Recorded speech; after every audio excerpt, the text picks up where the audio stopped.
అందరికీ నమస్కారం అండి. ఇప్పుడు మీరు చూస్తున్నారు కదా, శ్రీదేవి భూదేవి సమేత శ్రీనివాసుడు ఇక్కడ మనకు కనపడడం జరుగుతూ ఉన్నది. ఎవరైనా సరే శ్రీదేవి భూదేవి సమేత శ్రీనివాసుడికి అభిషేకం చేయించుకోవాలనుకుంటే కూడా సంప్రదించవచ్చు.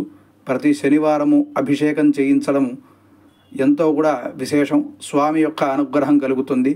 అలాగే శుక్రవారం పూట శ్రీదేవి భూదేవి సమేత శ్రీనివాసుడికి అభిషేకం చేయించటం వలన ఆ యొక్క అమ్మవార్ల యొక్క అనుగ్రహం, స్వామి యొక్క అనుగ్రహం తప్పక లభిస్తుంది. సకల సంపదలు, సకల శుభాలు కలుగుతాయి. తర్వాత ఇప్పుడు మీరు ఇక్కడ చూడొచ్చు, కృష్ణ పరమాత్ముడు కనబడుతున్నాడు, గోదామాత కూడా కనబడుతోంది. కృష్ణ పరమాత్మ పక్కన గోదామాత కూడా ఉన్నారు.